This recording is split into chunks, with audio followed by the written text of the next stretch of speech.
નમસ્કાર. આજના આ ખાસ વિશ્લેષણમાં આપ સૌનું સ્વાગત છે. મહાભારત એક એવું મહાકાવ્ય છે જેના વિશે આપણે સૌ થોડું ઘણું તો જાણીએ જ છીએ, બરાબર ને?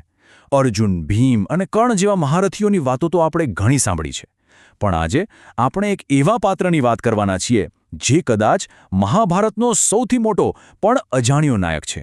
એક એવો યોદ્ધા જેણે આખા યુદ્ધની દિશા જ બદલી નાખી. આજે આપણે વાત કરીશું અદ્ભુત યોદ્ધા ઘટોત્કચની. હવે એક સવાલ થાય, મહાભારતના યુદ્ધનો સૌથી મોટો ટર્નિંગ પોઈન્ટ એટલે કે નિર્ણાયક વળાંક કોણ હતો? મોટાભાગે લોકો કહેશે કે ભગવાન શ્રીકૃષ્ણની રણનીતિ કે પછી અર્જુનનું ગાંડીવ. પણ હકીકતમાં આ યુદ્ધનો સાચો તારણહાર કોઈ પ્રખ્યાત રાજા કે મહારથી ન હતો. એ હતો એક અર્ધ રાક્ષસ યોદ્ધા. હા, એક એવો યોદ્ધા જેણે સત્તાનું આખું સંતુલન રાતોરાત બદલી નાખ્યું. ચાલો જોઈએ કે આ બધું કેવી રીતે બન્યું. તો શરૂઆત કરીએ તેમના જન્મ અને તેમના આ અનોખા નામથી. આપણને ખબર છે કે પાંડવો લાક્ષાગૃહમાંથી બચીને વનમાં ભટકી રહ્યા હતા.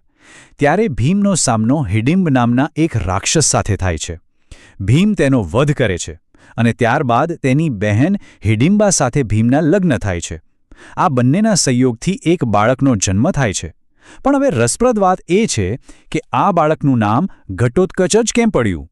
સંસ્કૃતમાં આનો અર્થ બહુ જ મજેદાર છે. જન્મ સમયે આ બાળકના માથા પર એક પણ વાળ નહોતો અને તેનું માથું બરાબર માટીના ઘડા જેવું ગોળ અને ચમકતું હતું. સંસ્કૃતમાં ઘટ એટલે ઘડો અને ઉત્કચ એટલે ટાલવાળું, એટલે બસ બની ગયું નામ ઘટોત્કચ. હવે વાત કરીએ ઘટોત્કચની અદ્ભુત શક્તિઓ અને તેની માયાવી વિદ્યા વિશે. જોવા જઈએ તો ઘટોત્કચ કોઈ સામાન્ય બાળક ન હતો. તેનામાં એક ગજબનું કહી શકાય તેવું જનીન મિશ્રણ હતું. તે અડધો મનુષ્ય એટલે કે ક્ષત્રિય અને અડધો રાક્ષસ હતો. આનો સીધો અર્થ એ થાય કે તેનામાં પિતા ભીમનું અત્યંત શારીરિક બળ હતું અને માતા હિડિંબાની જાદુઈ રાક્ષસી શક્તિઓ પણ હતી. અદૃશ્ય થઈ જવું, આકાશમાં ઉડવું, પોતાનું કદ પર્વત જેવું વિશાળ કરી દેવું કે સાવ નાનું કરી દેવું, અને હા, યુદ્ધમાં માયા એટલે કે ભ્રમ પેદા કરવો, આ બધું જ તેના માટે ડાબા હાથનો ખેલ હતો. અને સૌથી નવાઈની વાત તો એ છે કે રાક્ષસી લોહી હોવાને કારણે તે જન્મતાની સાથે જ ક્ષણભરમાં મોટો થઈ ગયો અને બધી જ અસ્ત્રશસ્ત્ર વિદ્યાઓમાં તરત જ નિપુણ પણ થઈ ગયો. અહીંયા એક બહુ જ મહત્વનો નિયમ આપણે ધ્યાનમાં રાખવો પડશે. નિયમ એવો છે કે સૂર્યાસ્ત પછી રાક્ષસોની શક્તિઓ બમણી થઈ જાય છે. રાત્રિના અંધકારમાં તે લગભગ અજેય બની જાય. હવે આ વિગતને ખાસ યાદ રાખજો, કારણ કે વાર્તામાં આગળ જતા આ જ એક શક્તિ આખા મહાભારતના યુદ્ધનું પરિણામ નક્કી કરવાની છે. આટલી શક્તિઓ હોવા છતાં પાંડવો પ્રત્યે તેની વફાદારી અપાર હતી. ચાલો એ સમજીએ. વનમાં પોતાની રાક્ષસી માતા સાથે ઉછળ્યો હોવા છતાં તેનામાં સંસ્કાર ખૂબ ઊંચા હતા. જન્મ સમયે જ તેણે પાંડવોને એક વચન આપ્યું હતું. તેણે કહ્યું હતું કે જ્યારે પણ તમને મારી જરૂર પડે માત્ર મારું સ્મરણ કરજો અને હું હાજર થઈ જઈશ. અને તેણે આ વચન નિભાવ્યું પણ ખરું. પાંડવોના વનવાસ દરમિયાન જ્યારે તેઓ બધા અત્યંત થાકી ગયા હતા ત્યારે ઘટોત્કચે પોતાના સાથીઓ સાથે મળીને દ્રૌપદી અને પાંડવોને પોતાની વિશાળ પીઠ પર બેસાડીને આકાશમાર્ગે યાત્રા કરાવી હતી. આ તેની અતૂટ નિષ્ઠાનું એક અદ્ભુત ઉદાહરણ છે. હવે આપણે આવીએ છીએ આજના વિશ્લેષણના સૌથી મહત્વના પડાવ પર, કુરુક્ષેત્રનું મહાન બલિદાન. કુરુક્ષેત્રના યુદ્ધનો 14મો દિવસ હતો. જયદ્રથના વધ પછી યુદ્ધના નિયમો તૂટી ચૂક્યા હતા અને ઇતિહાસમાં પહેલીવાર એવું બન્યું કે યુદ્ધ રાત્રે પણ ચાલુ રહ્યું. બસ આ જ એ સમય હતો જેની આપણે આગળ વાત કરી હતી. રાત પડતા જ ઘટોત્કચની શક્તિઓ તેની ચરમસીમા પર પહોંચી ગઈ. તેણે પોતાની માયાવી વિદ્યાઓથી કૌરવ સેનામાં ભયંકર તબાહી મચાવી દીધી. દુર્યોધન અને આખી કૌરવ સેના ભયથી થરથર કાંપવા લાગી. ગભરાયેલા દુર્યોધને કર્ણને કોઈપણ ભોગે ઘટોત્કચને રોકવા માટે આજીજી કરી અને મજબૂરીમાં કર્ણે એવું કંઈ કરવું પડ્યું જેની કોઈએ કલ્પના નહોતી કરી. થયું એવું કે કર્ણ પાસે દેવરાજ ઇન્દ્ર પાસેથી મળેલી એક વસવી શક્તિ એટલે કે એકાગ્નિ હતી. આ એક એવું અમોઘ દિવ્ય અસ્ત્ર હતું જે માત્ર એક જ વાર વાપરી શકાતું હતું. કર્ણે આ અસ્ત્ર ખાસ અર્જુનનો વધ કરવા માટે મહામહેનતે સાચવી રાખ્યું હતું. પણ ઘટોત્કચ એ રાત્રે એટલો બધો રૌદ્ર બની ગયો હતો કે કર્ણ પાસે બીજો કોઈ વિકલ્પ જ બચ્યો નહોતો.